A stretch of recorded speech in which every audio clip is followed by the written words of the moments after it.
Olá a todos.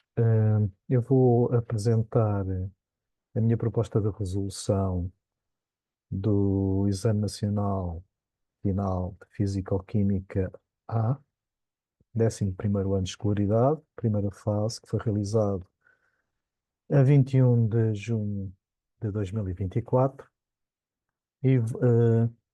A minha proposta de resolução vai incidir sobre a versão 2, a versão 2 desse exame final. Uh, Como é habitual desde a pandemia, a prova mantém o formato e, neste caso, inclui 15 itens devidamente identificados no enunciado, cujas respostas contribuem obrigatoriamente para a classificação final. Dos restantes 8 itens da prova, apenas contribuem para a classificação final os 4 itens cujas respostas obtenham melhor pontuação.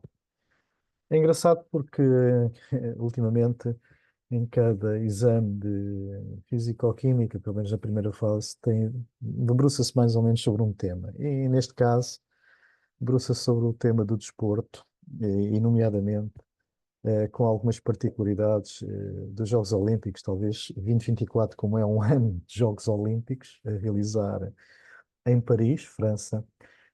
Portanto, é interessante que eh, pensem numa prova que tenha como pano de fundo um tema, e neste caso o desporto. Ah, portanto, eu aqui já passei para este formato todos os itens, os quais vão ser feitas as resoluções. As cotações estão aqui indicadas para cada um dos itens e vem sempre acompanhado o exame com uma tabela de constantes e também com a tabela periódica dos elementos e um formulário. Eu não vou pôr aqui o formulário nem a tabela periódica. Vamos passar já ao primeiro item, que diz o seguinte: as medalhas atribuídas nos Jogos Olímpicos de Tóquio, que decorreram em 2021, foram totalmente produzidas a partir de material reciclado de equipamentos eletrónicos. A figura 1 apresenta a massa de cada medalha de ouro, de prata e de bronze e a percentagem em massa dos elementos que as constituem. Portanto, estão aqui nesta figura. 1.1. Complete o texto seguinte, selecionando a opção correta para cada espaço. Escreva na folha de respostas cada uma das letras seguida do número que corresponde à opção selecionada. A interação responsável pela formação de ligações químicas é de natureza, bom, é de natureza eletromagnética. Portanto, vamos ver aqui já a resposta. Eu já tenho, portanto, a resolução realizada. Portanto, é eletromagnética. Portanto, o A corresponde ao 3. Genericamente, é uma interação do tipo, pode ser atrativa ou repulsiva. Todos estão fartos de saber, enfim, já do ensino básico, que duas cargas do mesmo sinal eh, portanto, são sujeitas a uma força repulsiva, duas cargas de sinal contrário, portanto, são sujeitas a uma força de atração. Eh, Nas medalhas, a ligação química ocorre entre cationes e eletrões livres e é designada por esse motivo de ligação metálica. Portanto, seria A3, o B2, o C1 e D1. Vamos passar ao item seguinte. Na medalha de ouro, o número de átomos de prata, quando comparado com o número de átomos de ouro, é aproximadamente, isto é uma pergunta de resposta múltipla, portanto, a resposta, e já vamos provar isso, a resposta é a resposta C. Portanto, eu estou a realizar a prova versão 2. Ora bem, como é que se chega àquele valor? Nós, a partir da informação que temos das medalhas, que a massa de Ag sobre a massa total da medalha de ouro é de 98,8%, como se pode ver aqui. Portanto, aqui, é de 98,8% de 556 gramas. Portanto, a massa de prata corresponde a 549,328 gramas. E, portanto, e a massa de ouro corresponde a 0,012, que é 1,2% de 556 gramas, dá 6,672 gramas. Portanto, o número de átomos de prata, que é o N maiúsculo, sobre o número de átomos de ouro, vai ser, portanto, a quantidade, que seria a multiplicar pelo número de Avogadro, dividir pela quantidade também a multiplicar pelo número de Avogadro do ouro. Número de Avogadro cortam, não é? Portanto, escuso de colocar aqui. E, portanto, vai ser este produto que aqui está. Portanto, será, e substituindo os valores, será, portanto, 150 vezes superior. O número de átomos de prata é 150 vezes superior ao número de átomos de ouro, que é a mesma coisa que dizer que a quantidade de átomos de prata é 150 vezes superior à quantidade de átomos de ouro. Passamos então ao 1.3. O cobre tem dois isótopos naturais, o cobre 63 e o cobre 65. A massa isotópica relativa do cobre 63 é 62,93 e existem 4,653 mol deste isótopo na medalha de bronze. Determina a percentagem em massa do isótopo cobre 63 no cobre da medalha. Ora, o cobre da medalha corresponde, da medalha de bronze, corresponde a 95% dos 450 gramas, ok? Portanto, aquilo que vamos fazer é, precisamente, determinar a massa de cobre que existe, existe na medalha de bronze, que é 427,5 gramas. O que é que vamos determinar? Bom, sabemos que nessa medalha existem 4,653 mol do isótopo cobre 63. Então, quer dizer que a massa correspondente vai ser a quantidade vezes a massa isotópica relativa do cobre 63, que é 62,93. E obtém-se este produto em gramas. Eu não fiz a conta. Portanto, a percentagem não é mais do que esta massa a dividir pela massa do cobre na medalha. E vai corresponder a 68,5%. Passando ao item seguinte,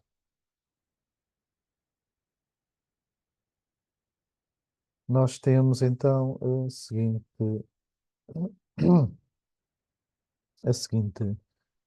o seguinte exercício. Na reciclagem de equipamentos eletrónicos, a extração de metais pode ser feita através de diferentes processos. 2.1. Na pirometalurgia, removem-se os metais líquidos à medida que estes se vão fundindo por aumento da temperatura da mistura. A tabela apresenta para a prata a capacidade térmica máxima, que é de 231 joule por quilograma por Kelvin, no estado sólido, e o ponto de fusão, a pressão atmosférica normal, que, portanto, ele se funde-se a esta temperatura de 961,8 graus Celsius. E a variação de entalpia máxima de fusão, que eh, é a mudança de fase, ou seja, é a passagem de toda a massa do, do, da prata, não é?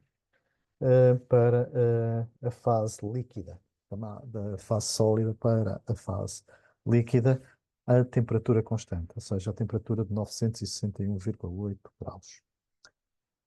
Considero que foram extraídos 1,40 kg de prata no estado sólido de diversos equipamentos eletrónicos. Determinem em unidades SI a potência mínima de um forno necessária para, em 600 segundos, pronto, são 10 minutos, não é? Fundir a totalidade da prata, inicialmente a 25 graus Celsius. Apresento todos os cálculos efetuados. Bom, então a primeira coisa, portanto, a variação de energia, é calcular a variação de energia que ocorre, que vai da temperatura 25 graus a 961,8 graus, em que a prata ainda está no estado sólido, e depois toda a passagem desta massa para o estado líquido, é que a mudança de fase dá-se a 961,8 graus Celsius e que, portanto, e que vai gastar esta energia, 105 kJ por cada quilograma, né, de massa, para passar do estado sólido ao estado líquido. Então, vamos aqui, portanto, aquilo que eu acabei de afirmar é o que está aqui, portanto, neste retângulo a vermelho, portanto, que será a variação de energia, será a massa vezes a capacidade térmica máxima vezes a variação da temperatura, e que está aqui calculada a variação da temperatura no estado sólido, ainda no estado sólido, que é 961,8 menos 25 graus Celsius, que dá 936,8 graus Celsius, cuja variação de temperatura é a mesma em Kelvin, que é 936,8 Kelvin. Ok? Mais, portanto, é que se vai associar, portanto, a mudança, a energia necessária para a mudança de fase do estado sólido para o estado líquido, que é dado pela massa da prata a multiplicar pela variação de entalpia mássica de fusão. Portanto, substituindo os valores que nos são dados, esta variação de energia vai ser, portanto, eu aqui pus a massa em evidência, 1,40, e depois as respectivas parcelas, ou os respectivos termos. E o resultado vai ser de variação de energia 455.207,2 joule. Ora, nós sabemos o que é a potência. A potência é a variação da energia por cada unidade de tempo. Portanto, o que nos estão a pedir é, de facto, a potência necessária e mínima. Então, é, é dividir a variação de energia por 600 segundos, obtém-se a potência de 758,68 watt. Passando ao item seguinte, 2.2, a água rege é uma mistura de ácido nítrico HNO3 e ácido clorídrico HCl que permite extrair o ouro presente em equipamentos eletrónicos de acordo com a reação traduzida por aquela reação química, ok? Pronto. Ah, temos, portanto, aqui as várias substâncias e aquilo que o 2.2.1 é uma pergunta de resposta múltipla e nesta reação o ouro é oxidado, e já vamos ver porquê, e o HNO3 é o agente oxidante, portanto será a resposta D. E vamos ver porquê. Ora, para ver a variação dos números de oxidação, nós temos aqui o ouro, tem número de oxidação zero, e aqui nesta substância o ouro vai ter oxidação mais 3.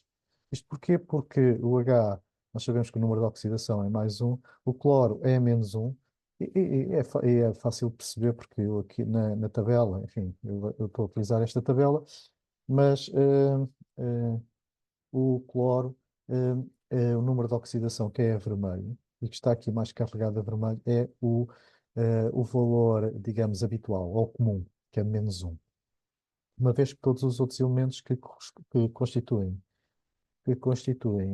aqui esta substância são todos normalmente com o número de oxidação positivo. Portanto, fazendo menos 4 mais um, o ouro vai ser aqui menos 3, o número de oxidação do ouro. Peço desculpa, mais 3. Portanto, o que é que significa? Significa que o ouro, nesta reação, vai ceder eletrões. A variação do número de oxidação corresponde a mais 3. Ora, relativamente à substância do HCl, se nós compararmos, aqui o H é mais um, o Cl é menos um, portanto, portanto não vai aqui não vai ser introduzido nenhuma variação de oxidação. Ora bem, o que é que vai acontecer aqui? Bom, então vamos olhar aqui para a substância HNO3. E o HNO3, relativamente com esta substância, que é o óxido de nitrogênio, verificamos que o N, portanto, o oxigênio é menos 2, número de oxidação, multiplicados por 3 dá menos 6, o H é mais um, portanto, o número de oxidação aqui na substância do HNO3, do N, é mais 5. O NO, vemos que o número de oxidação do azoto vai ser mais 2. Portanto, significa que a variação do número de oxidação correspondente ao elemento azoto vai ser negativo. Significa que este senhor HNO3 vai receber eletrões. Ok? Então, do que é que se conclui daqui? Que o ouro é o agente redutor, portanto, porque ele vai ceder eletrões, o que significa que o ouro é oxidado. O HNO3 é o agente oxidante, ele vai receber eletrões. Se recebe eletrões, logo HNO3 é reduzido. Portanto, a resposta, a combinação das respostas vai ser que o ouro é oxidado e o HNO3 é o agente oxidante. Portanto, a resposta D. Está a razão do facto de ser a resposta D. Passando ao 2.2, pedem para determinar o volume mínimo da solução de HCl naquela reação, cuja densidade é, desta solução é de 1,19 gramas por cada centímetro cúbico e que nessa solução há 37% em massa de HCl, e cuja massa molar é 36,46 gramas por cada mol, que deve ser utilizado para a extração completa de 60 gramas de ouro. Considero que o HNO3 se encontra em excesso, e apresento todos os cálculos efetuados. Portanto, se de facto se encontra em excesso, significa que os 60 gramas de ouro vão ser, portanto, todos eles consumidos. Chamamos assim nesta reação. Ok? Portanto, temos a preocupação de ver qual é a razão estequiométrica entre o ouro e o HCl. A razão estequiométrica entre o ouro e o HCl naquela reação, como vemos, é de 1:4. Então vamos determinar então qual é a quantidade de HCl que vai reagir com as 60 gramas de ouro. E precisamos desse valor para depois determinar o valor da massa e chegarmos, depois finalmente, qual é o volume qual é o volume correspondente da solução que corresponde a esta quantidade de HCl que vai reagir. Bom, então, começamos por determinar o cálculo da quantidade de HCl. Ora, a quantidade do ouro vai ser a massa do ouro, que são os 60 gramas a dividir pela massa molar do ouro, que é dado por esta razão, e pela razão estequiométrica, a quantidade de HCl vai corresponder a 4 vezes a quantidade do ouro. Fazendo as contas, obtém-se que a quantidade de HCl que vai reagir com os 60 gramas de ouro é de 1,28 mol. Ok? Pronto. A partir daí, tendo a quantidade, vamos calcular a respectiva massa.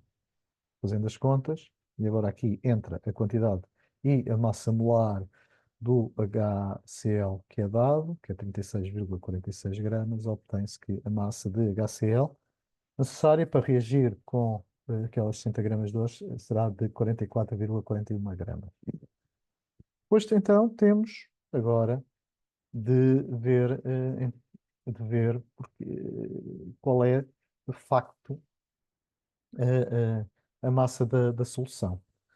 Nos é dito no exercício é que a densidade da solução de HCl é de 1,19 gramas por centímetro cúbico e com uma percentagem massa-massa de 37%. Portanto, aqui está, portanto, a massa-massa de 37% será igual a 0,37. Daqui, desta expressão, retiramos a massa da solução, que é 44,41 sobre 0,37.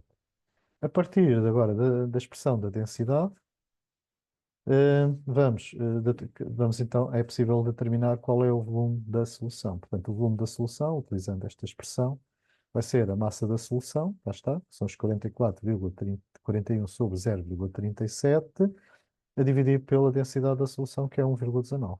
Portanto, o volume da solução, fazendo as contas, dá aproximadamente 100,86 centímetros cúbicos. Portanto,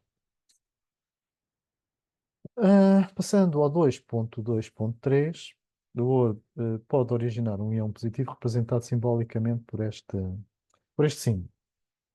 O que é que significa os 197? Significa que o número, no núcleo, o número é a soma do núcleo deste íon.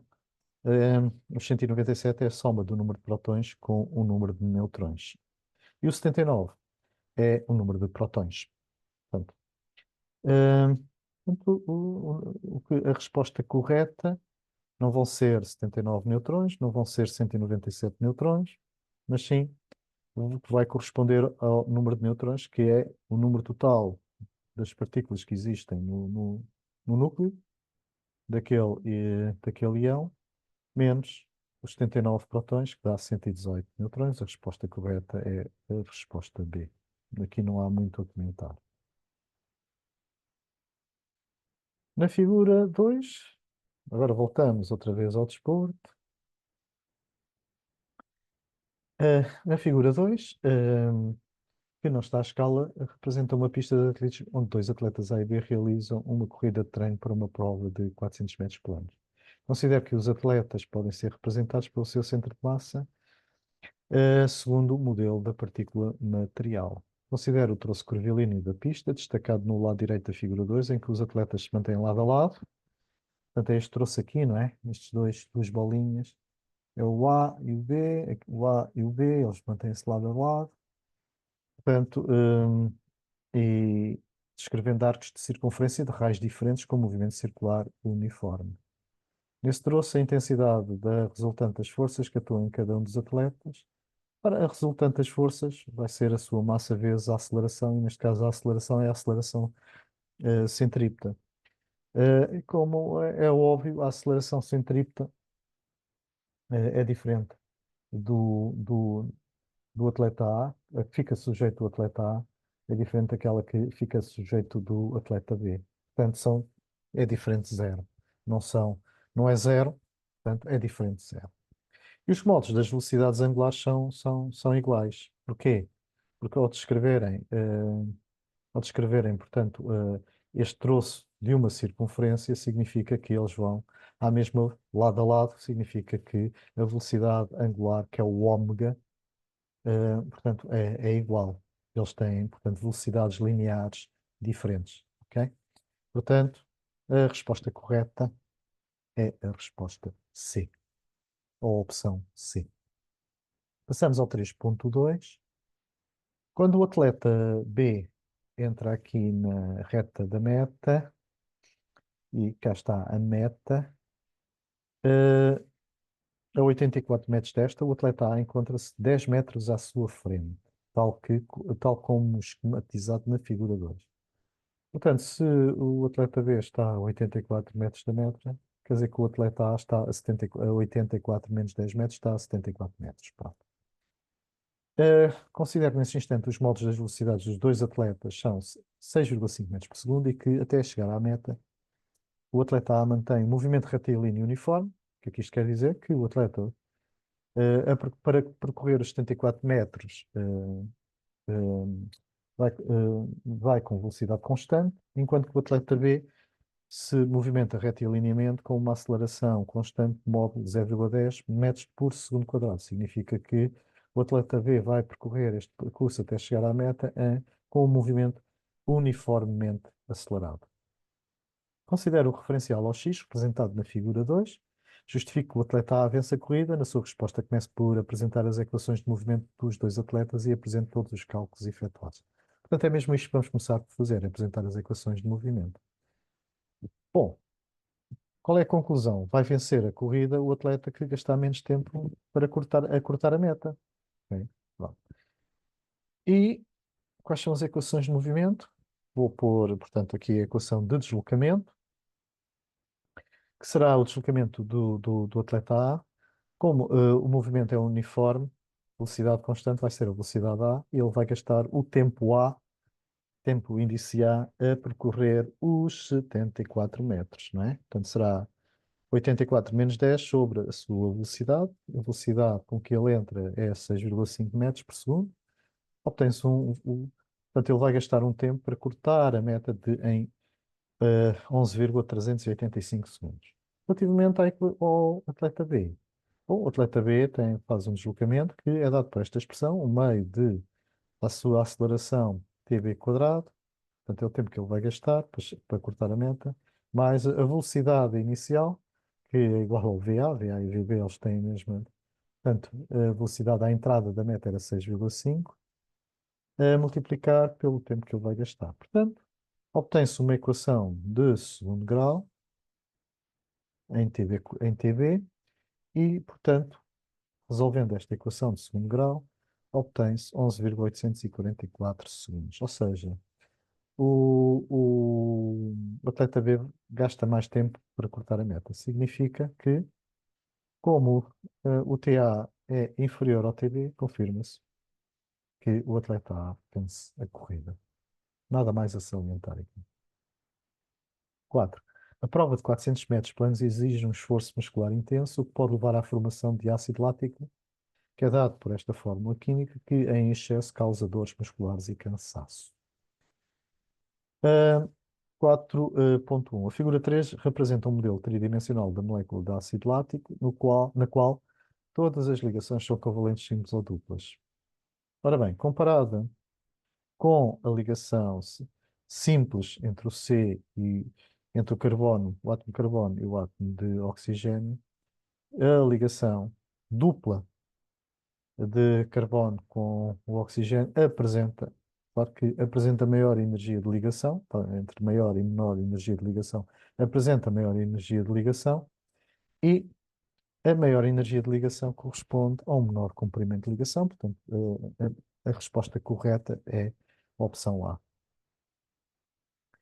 Passamos ao 4.2, também é uma pergunta de resposta múltipla, de, vamos, que diz o seguinte: a produção de ácido lático pode provocar uma descida de pH muscular.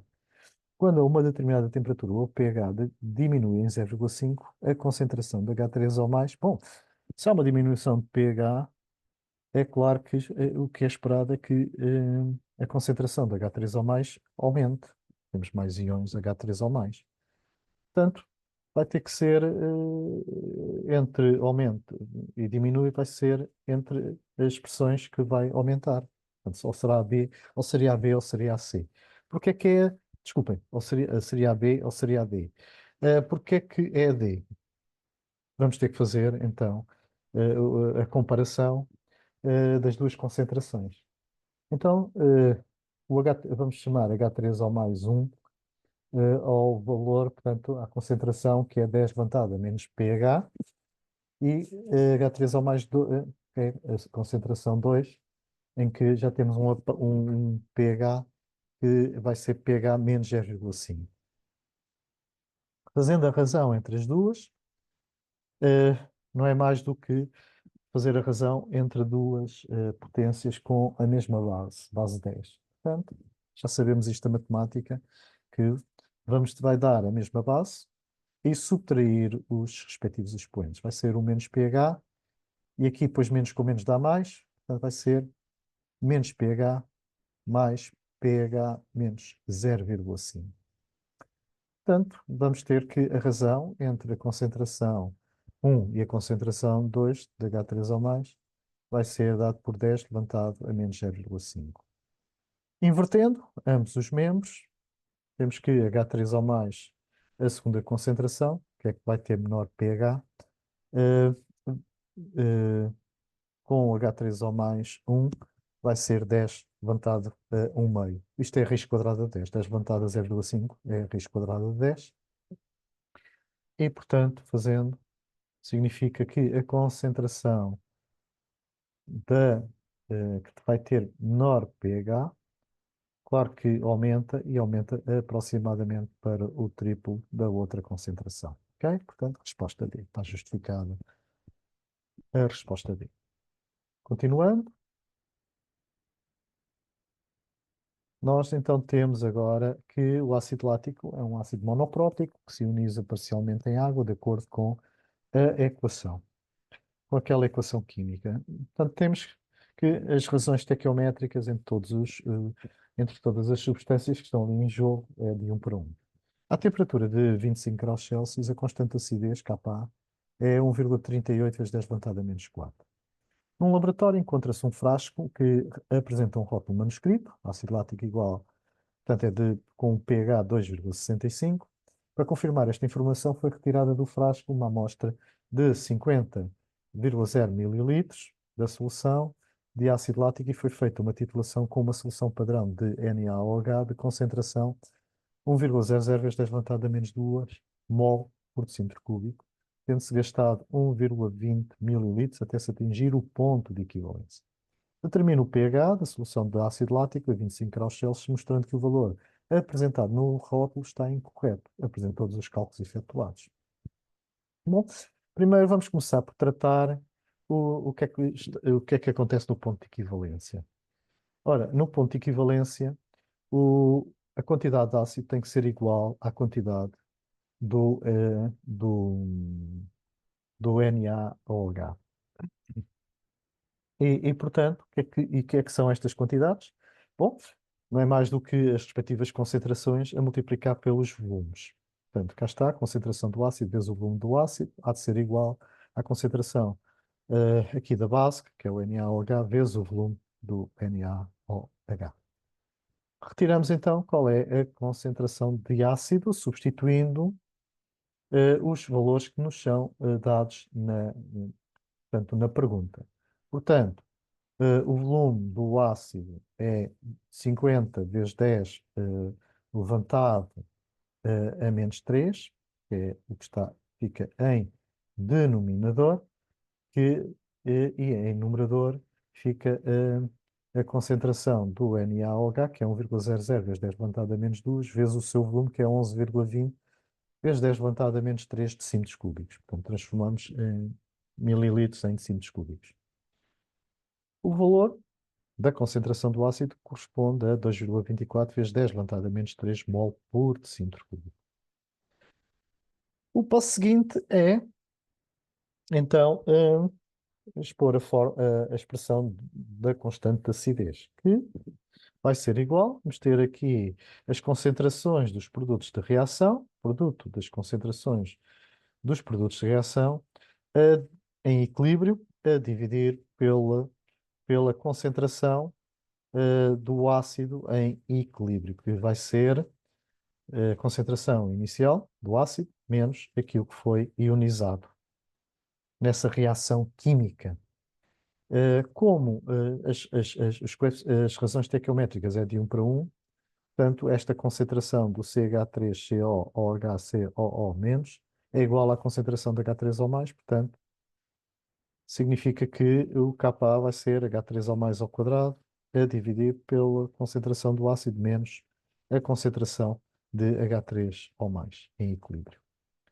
Portanto, manipulando esta equação, vamos obter uma equação de segundo grau, ok? Uma equação de segundo grau cuja variável é H3O mais em equilíbrio, que é dado por esta expressão H3O mais ao quadrado mais 1,38 vezes 10 levantado a menos 4, que corresponde ao Ka, a constante de acidez, a multiplicar por H3O mais de equilíbrio, menos o produto da constante de acidez pelo o valor de concentração do ácido que foi calculado aqui, 2,24 vezes 10 levantado a menos 3, igual a zero. Portanto, temos uma equação de segundo grau e que, a partir da equação de segundo grau, obtém-se que o H3O mais em equilíbrio é aproximadamente 4,91 vezes 10 levantado a menos 4 mol por cada decímetro cúbico. Então, o pH, a partir desta concentração, vamos determinar o respectivo pH, que, fazendo as contas, obtém-se um valor de 3,31. Está confirmado, então, né, que o valor apresentado no rótulo, que é 2,65, está errado, está incorreto. Portanto, confirma-se. 4.4. Associe a cada um dos átomos no estado fundamental apresentados na coluna 1, hidrogênio, carbono e oxigênio, à afirmação correspondente apresentada na coluna 2. Escreva na folha de respostas cada letra da coluna 1, seguida do número correspondente da coluna 2. A cada letra corresponde apenas um número. Bom, o hidrogênio adquire uma configuração, portanto, o A é com o 5. Adquire, porquê? Porque quando ele adquire uma configuração de gás nobre, ao ganhar um eletrão. Portanto, se virmos aqui a tabela periódica, o gás nobre, né, ele adquire a configuração do hélio. Portanto, muito simples. O carbono tem 4 eletrões de valência, porque, portanto, a configuração eletrónica é um S2, que é o primeiro nível, depois o segundo nível são os de valência. Portanto, será 2S2, 2P2. Portanto, tem 4 eletrões de valência. O oxigênio, eh, cá está, é a configuração eletrónica do oxigênio, é um S2, 2S2, 2P4, e aquilo que o oxigênio possui 3 orbitais totalmente preenchidas. Cá está, uma orbital, um S2, outra orbital, da 2S2, e das orbitais P, ele tem uma orbital preenchida. Ok? Portanto, são 3 orbitais totalmente preenchidas. Portanto, A5, B2, C3. Vamos passar então ao item 5. As lesões desencadeiam processos inflamatórios que geralmente levam a um aumento localizado da temperatura. Em medicina desportiva, obtêm-se imagens com gradientes térmicos corporais chamadas termografias para diagnosticar lesões. Figura 4 apresenta uma imagem termográfica que revela um aumento da temperatura da região medial do joelho de um atleta. Até está aqui com um círculozinho. Ora, a temperatura que eles chamam θ, portanto, o vermelho tem uma temperatura superior ao lilás, nesta imagem de termografia. Epá, como temos aqui uma imagem toda bonita a cores, é claro, eu nunca vi nos raios-x a cores, não é? Portanto, tem sempre tons de cinzento quando vamos fazer um raio-x ao tórax, né? Portanto, aquilo que vemos lá são tons de cinzento, enfim. Aqui o A e B estaria perfeitamente excluído, porque estamos a medir, basicamente, ele vai medir é de facto, ou vai evidenciar é a temperatura. Agora, isto significa que há uma radiação infravermelha, infravermelha, peço desculpa, a radiação é infravermelha e é emitida pelo atleta, de forma detectada tem que ser emitida pelo atleta, ok? Portanto, é a opção C. Passamos ao 6. O desfibrilhador automático externo é um aparelho que, através da aplicação de uma descarga elétrica no tórax, permite reverter a paragem cardíaca. Nos recintos esportivos, o DAE é fundamental para socorrer os atletas em caso de paragem cardíaca. Considero que uma descarga elétrica transfere uma energia quando aplicada a um paciente cujo tórax apresenta uma resistência elétrica R e é submetido a uma diferença potencial U. Portanto, aquilo que eu desenhei aqui vermelho pronto, é a tradução elétrica é a tradução de elétrica daquilo que vai acontecer. Portanto, a resistência corresponde ao, ao paciente, né, do tórax, o tórax do paciente, que vai ser submetido a uma descarga tem uma diferença de tensão do desfibrilhador e que nessa resistência no tórax vai ser atravessada por uma corrente elétrica. E a duração dessa descarga elétrica pode ser calculada por, ora bem, também é uma pergunta de resposta múltipla e o que é engraçado é que, portanto, a potência é sempre num elemento elétrico, é a diferença de potencial entre os seus terminais, neste caso seriam os terminais do tórax, vezes a corrente elétrica que o atravessa. Como é uma resistência, pela lei de Ohm, também sabemos que há uma relação entre a diferença de potencial e a corrente, que é dada por é, a diferença de tensão é dada pela resistência vezes a corrente. Resolve-se em ordem à corrente, que é U sobre R, e substituímos a expressão I, portanto, o valor de I, que é U sobre R, na expressão da potência. Portanto, é isto que foi feito aqui. É U vezes U sobre R. Temos então que a potência é U ao quadrado sobre R.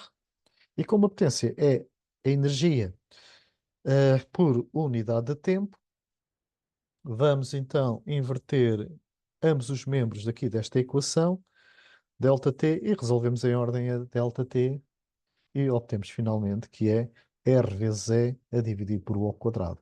Aquela que corresponde a esta expressão que foi obtida é, é a resposta B. É a correta. 6.2. Bom, aqui no comments. A corrente elétrica que circula nos fios de cobre. Ora, são fios. Nós sabemos que o cobre, como já vimos na pergunta no item 1, é um metal e, portanto, tem eletrões livres. Quando submetido esse metal a uma diferença de potencial, é claro que os eletrões livres deixam de ter movimento aleatório e passam a ter um movimento orientado de acordo com a diferença de potencial. Portanto, a corrente elétrica que circula nos fios de cobre do desfibrilador consiste no movimento de eletrões livres que vai do polo negativo para o polo positivo. Ok? Portanto, os eletrões vão ser atraídos para o polo positivo e repelidos do polo negativo. Portanto, é a opção A. Aqui no comments. Eu penso que até um aluno do oitavo ano de Físico-Química saberia responder a esta pergunta. Agora temos aqui a pergunta 7. Um atleta com 70 kg efetua pequenos saltos verticais durante o treino. A figura 5, que é esta figura, que não está à escala, representa esquematicamente um salto vertical desse atleta. Este inicia o movimento a partir do repouso, instante T0, perde o contacto com o solo, instante T1, atinge a altura máxima, instante T2. A altura máxima significa, portanto, que ele, portanto, para T2 ele tem a velocidade é nula, em T1 ele tem a velocidade, portanto, de largada, quando larga o solo, e, portanto, o VT1 é um vetor que tem aquele sentido, e quando ele, em T3, ele depois, em fase descendente, portanto, a velocidade tem aquele sentido, VT3, para o instante T3. Considero que o atleta pode ser representado pelo seu centro de massa, segundo o modelo da partícula material. A resistência do ar é desprezável, enquanto ele está a executar o salto propriamente dito, e entre os instantes T0 e T1 decorrem, na preparação do salto, não é? 0,20 segundos, e entre os instantes T1 e T2 decorrem 0,15 segundos. Ok? Desde que ele sai do solo até que a velocidade é nula, ocorrem 0,15 segundos. Determina a intensidade da força de reação que, em média, o solo exerce no atleta entre os instantes T0 e T1 e apresenta todos os cálculos efetuados. Bom, eu tenho uma opinião, pois, e exprimirei essa minha opinião relativamente a este 7.1. Ora bem, o que é que vai acontecer? Há aqui, quando sai com esta velocidade inicial no tempo T1, há aqui um impulso que é dado pela força média vezes a variação do tempo que vai entre T0 e T1. Portanto, este VT1 é a velocidade inicial. Por um lado, ele deixa esse solo e ele deixa esse solo e o que vai acontecer com a resistência do ar é desprezável, significa que esta velocidade T1 há de ser igual em módulo à velocidade T3, ok? Em módulo. Portanto, isto é o que vai acontecer. E já explico porquê. Então comecemos. No intervalo de tempo T0, entre T0 e T1, aquilo que vai acontecer há a variação do momento linear, que corresponde precisamente ao impulso. Isto, enfim, normalmente é dado no programa de 10º e 11º ano, mas isto não é muito desenvolvido. Isto não é muito desenvolvido em fisicoquímica. Normalmente é desenvolvido em física do 12º com o conceito que é introduzido com o conceito de momento linear e também o conceito de variação de momento linear e uma coisa que é extremamente importante eh, que há em que os momentos lineares, quando se dá colisões, isto é um esquema muito parecido com uma colisão, podemos pensar assim, em que há conservação do momento linear. Mas pronto. Por isso é que eu digo que este exercício está muito, digamos, num extremo do programa de Fisicoquímica A. Bom, mas continuando, a força média resultante, aplicada ao centro de massa, é dado, cá está, pela massa,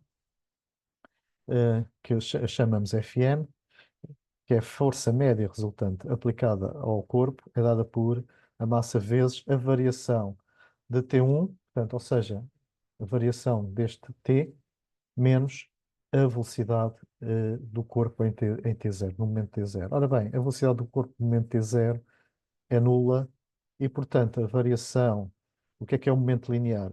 A variação do momento linear vai ser esta massa vezes o VT1 menos a multiplicar pela diferença de VT1 e VT0.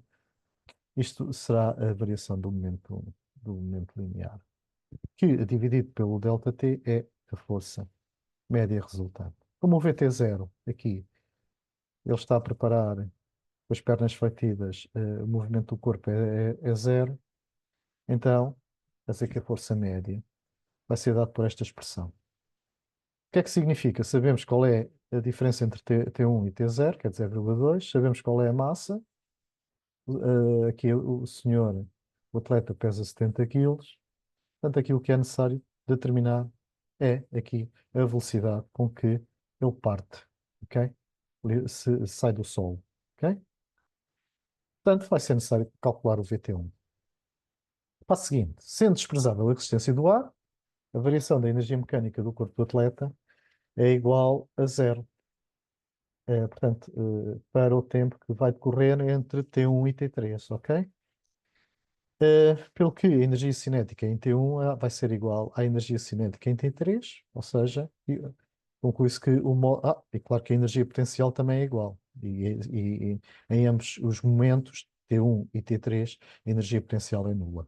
Ora bem, eh, então significa o quê? Que os módulos são iguais e significa que o tempo decorrido que vai de T1 a T2 é igual ao tempo que vai de T2 a T3 e é dado 0,15 segundos. Portanto, a energia cinética do corpo do atleta em T2 é nula porque a velocidade é zero. Então, para T2, entre T2 e T3 tem-se a seguinte equação de movimento. Quer dizer que o V de T vai ser igual, portanto, é um movimento na descida, o movimento do atleta é um movimento uniformemente acelerado. Portanto, vai ser G vezes T. E, portanto, o V de T3, a velocidade no instante T3 vai ser o G, que é 9,8, a multiplicar pelo 0,15 segundos, que é o tempo que vai de T2 a T3. Portanto, a velocidade de T3 é 1,47 metros por segundo. Logo, o módulo, por acaso eu devia ter posto aqui módulos, não pus, mas quer dizer que o módulo VT1 vai ser igual a 1,47 metros por segundo. Então, a partir daqui, determinamos então o valor da força média resultante aplicada ao atleta entre T0 e T1, que vai ser de, fazendo as contas, cá temos, o VT1, 1,47 a dividir por 0,2 vezes 70 dá 514,5 newtons. Bom, como é que enquanto o atleta não sai do solo, o que é que está aqui a acontecer? O que está a acontecer é, é que a força, a intensidade, a força de reação média, que normalmente nós costumamos designar por N, eh, como nós sabemos, essa força de reação é uma força não conservativa. E o peso é uma força conservativa. Ou seja, significa que esta força de reação média que o Sol exerce no atleta, no instante de tempo entre T0 e T1, vai ser dado pela soma, não é? Vai ser a soma, o N médio mais o P, vai ser igual à força média. Portanto, estou a falar de soma vetorial, o que significa que, em termos escalares, portanto, a intensidade da força de reação média, que é o N, menos o escalar do P, há de ser igual ao escalar de Fm. E, portanto, quer dizer que o N médio vai ser a soma das componentes escalares do peso e do Fm, ok? Da força média resultante. E, portanto, vai ser o peso, 9,8 vezes 70, mais os 514,5. Portanto, esta intensidade da força de reação média é de 1200,5 newton. Bom, qual dos bosses 7.2, qual dos bosses do gráfico seguintes representa o trabalho realizado pela força gravítica, ou seja, pelo peso, que atua no atleta em função do deslocamento D durante o seu movimento ascendente? Ora, o movimento ascendente, o deslocamento, o vetor de deslocamento tem o sentido ascendente e o peso tem o sentido contrário, ao vetor D. Logo, portanto, o trabalho é dado pelo produto escalar entre o P e o D, entre vetores, portanto, será o P vezes o deslocamento vezes o ângulo que os dois vetores fazem entre si, que é de 180 graus. Portanto, será vezes o cosseno de 180 graus. Portanto, isto vai ser dado por, portanto, o cosseno de 180 graus é menos 1, portanto, vai ser, substituindo agora o peso por mg, portanto, temos que o trabalho em função do deslocamento tem um declive negativo e é uma reta. Portanto, será o gráfico B. 7.3. Considero que um astronauta realiza um salto vertical na Lua, abandonando o Sol com a mesma velocidade com que um atleta o faria na Terra. A aceleração gravítica na Lua é aproximadamente um sexto da aceleração gravítica na Terra. Por comparação com o salto do atleta na Terra, na Lua, o astronauta salta.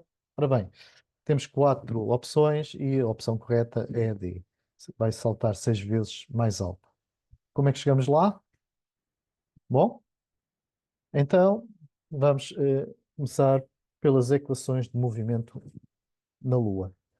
Portanto, quando ele salta, significa que o y, portanto, de t, na vertical, o deslocamento na vertical, vai ser igual a menos 1/2 da aceleração da Lua, que eu designei aqui por A inicial, t quadrado, mais VIT.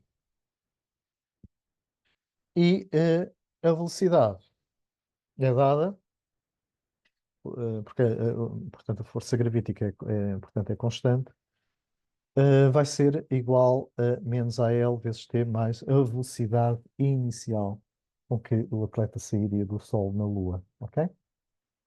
Quando o VTL, quando o V de T, quando a velocidade é nula, ou seja, quando ele atinge a altura máxima, no tempo TL, vamos determinar então esse tempo TL vai ser a velocidade inicial a dividir pela aceleração da Lua. Então significa que o y de TL, substituindo agora o tempo por TL, na expressão do y de t, vai ser 1/2 menos 1/2 de AL. O TL ao quadrado vai ser VI quadrado sobre AL ao quadrado, mais a velocidade vezes o TL, que o TL é VI sobre AL, e portanto vamos obter que a expressão do deslocamento na Lua para t igual a TL vai dar por aquela expressão. Menos VI quadrado sobre 2AL mais VI quadrado sobre AL, que dá a expressão final, que é y de TL, vai ser igual a VI quadrado sobre 2 vezes a aceleração da Lua. É claro que o processo é igual na equação do movimento da Terra. Portanto, será, portanto, escuso de estar a desenvolver, onde está a L seria o G, ok? E vamos chegar à mesma expressão que chegámos anteriormente. Só que o tempo será o tempo da Terra, não é? O tempo que vai demorar até que a velocidade seja nula, não é? Portanto, que a altura máxima vai ser y t da Terra, não é? O tempo que ele vai gastar na Terra, que vai ser vi quadrado sobre 2g. Portanto, fazendo agora a razão entre um e o outro, o y de tl sobre o y de tt vai ser v quadrado sobre 2al a dividir por v quadrado sobre 2g. Cortam os v's quadrados e fica g sobre... Cortam o 2, fica g sobre al. Como nos dizem que a aceleração da gravítica da Lua é um sexto de g, cá está, substitui-se o AL por um sexto de G, cortam os Gs, inverte-se e, portanto, temos a resposta que é 6 vezes, portanto, mais alto do que na Terra. Cá está. Portanto, aqui se chega à resposta D. Nada mais a acrescentar. Um professor desafia os alunos a planearem uma experiência para determinar um valor aproximado da velocidade de propagação do som no ar, utilizando um apito, uma lanterna, uma fita métrica e um cronómetro. Dois alunos, A e B, planearam uma experiência em que, para minimizar os erros experimentais, estariam suficientemente afastados um do outro, numa zona plana e livre de obstáculos. 8.1. Descreva um procedimento experimental que permita aos dois alunos obterem um módulo da velocidade de propagação do som no ar, respeitando as condições indicadas. Considere apenas um ensaio. Apresenta um texto bem estruturado e utilize linguagem científica adequada. Bom, pá, às vezes isto nada melhor que um desenho, não é? Temos aqui um aluno A, em que ele vai ficar com o cronómetro e com o apito. Porquê? Epá, porque normalmente ele é que inicia o processo, não é? Ele inicia o processo da emissão da onda através do apito, da onda sonora através do apito, e como ele tem o cronómetro na mão, ele sabe perfeitamente quando é que vai apitar e, portanto, inicia o cronómetro, ok? A contagem do tempo. É claro que, portanto, eles estão a portanto, ele está a uma determinada distância do aluno B, vai ficar com a lanterna. E essa distância é medida pela fita métrica. Portanto, a razão da fita métrica é medir a distância que os vai separar. Ok? Pronto, sabendo a distância. O que é que vai acontecer? Portanto, a onda vai se propagar até ao elemento B e ele acende a lanterna. Pá, assim que ele acende a lanterna, ela é vista pelo elemento A e ele para o cronómetro. Ok? Portanto, nada melhor eh, do que, do que, do que isto. Porquê? Porque quando ele apita e inicia o cronómetro, ele vai estar atento precisamente quando é que o outro aluno vai acender a lanterna. E, portanto, ele para o cronómetro. Portanto, acho que aqui o tempo de latência, de reação, quem ativa e para o cronómetro, acho que aqui será menor neste processo. Então, uma linguagem estruturada. Os alunos distam entre si uma distância D que foi obtida pela fita métrica. O aluno A na figura fica com o cronómetro e com o apito, enquanto o aluno B fica com a lanterna. O aluno A sopra no apito, emitindo a onda sonora que se propaga no sentido do aluno B. E, simultaneamente, inicia a contagem do tempo com o cronómetro. Assim que a onda sonora provocada pelo apito é sentida, ou seja, ouvida pelo aluno B, este acende a lanterna no sentido do aluno A. Como a velocidade da luz é muito superior à velocidade do som, o aluno A para imediatamente a contagem do tempo no cronómetro assim que vê a luz da lanterna emitida pelo aluno B e lê o valor do tempo decorrido, a leitura no cronómetro, como é óbvio, delta T. Então, a partir daqui pode-se determinar a velocidade de propagação. Portanto, a velocidade de propagação do som pode então ser calculada pela expressão seguinte. A velocidade do som, designei aqui por Vs, há de ser igual à distância percorrida pelo som a dividir pelo tempo gasto, ok? Pelo tempo gasto. Portanto, lido no cronómetro, metros por segundo.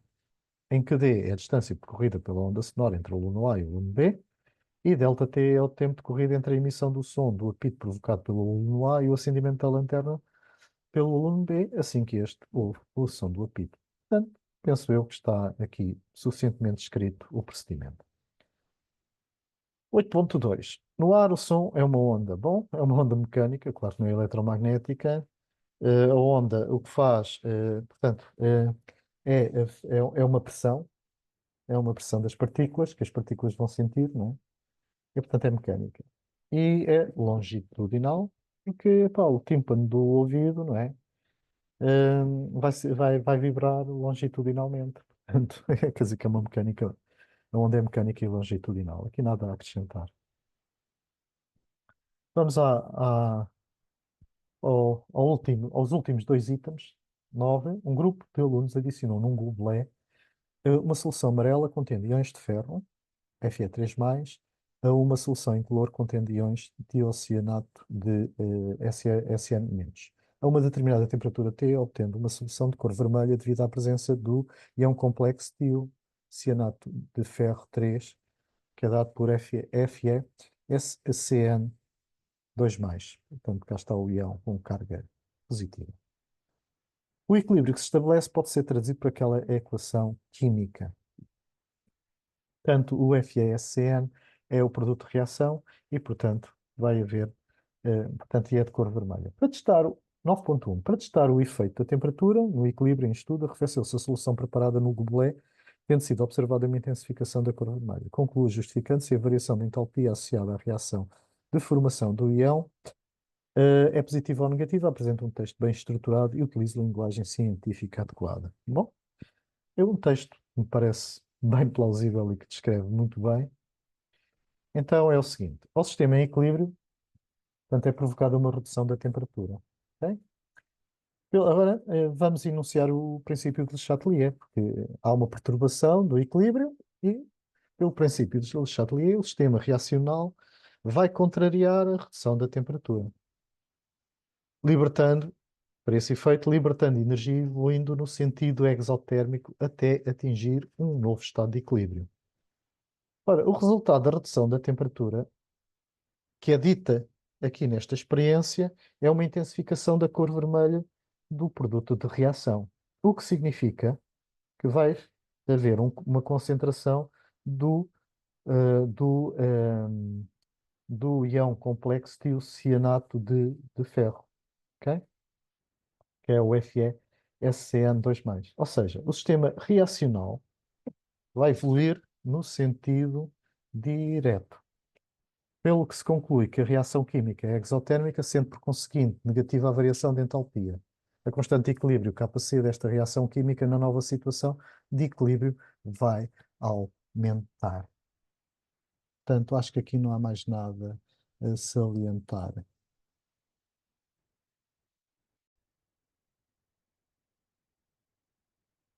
Ora, passamos então à 9.2. Que diz o seguinte: para testar o efeito da concentração no equilíbrio em estudo, os alunos dispunham ainda de soluções aquosas de trinitrato de ferro, que é dado por aquela forma química, FeNO3, e de hidróxido de sódio, NaOH, cujos iões de hidróxido OH- formam com o íon Fe3+, um sal pouco solúvel de trihidróxido de ferro, que é FeOH3. Mantendo a temperatura constante, adicionaram ao gobelet algumas gotas de uma destas soluções e observaram uma diminuição da intensidade da cor vermelha. Na solução preparada inicialmente no gobelet, encontram-se presentes. Bom, aqui é a resposta A, não há outra, quer dizer, não há outra maneira. Reparem que os íons que se encontram presentes no gobelet são, são o resultado, não é, aqui desta reação química, até porque, portanto, não é uma reação completa e, portanto, existem os íons Fe3+, o SCN- e o FeSCN2+. Portanto, aqui não há. Ora bem, e a diminuição da intensidade da cor vermelha deve-se à adição da solução aquosa de. O que é que vai acontecer? O que vai acontecer é que ele perde, significa que vai haver, portanto, perde a intensidade da cor vermelha. Se perde a intensidade da cor vermelha, ele vai evoluir no sentido inverso. No sentido inverso. Portanto, significa que vai haver, portanto, vai haver maior concentração dos produtos, peço desculpa, dos reagentes. Ok? Pronto. E como ele gera um sal de trióxido de ferro, significa que foi adicionado o NaOH, não é? Porque isto é uma ligação, o NaOH é uma ligação iónica e os íons OH o OH- vão combinar com o íon, o íon positivo, Fe3+. Portanto, a diminuição da intensidade da cor vermelha deve-se à adição da solução aquosa de NaOH. Portanto, é a opção A.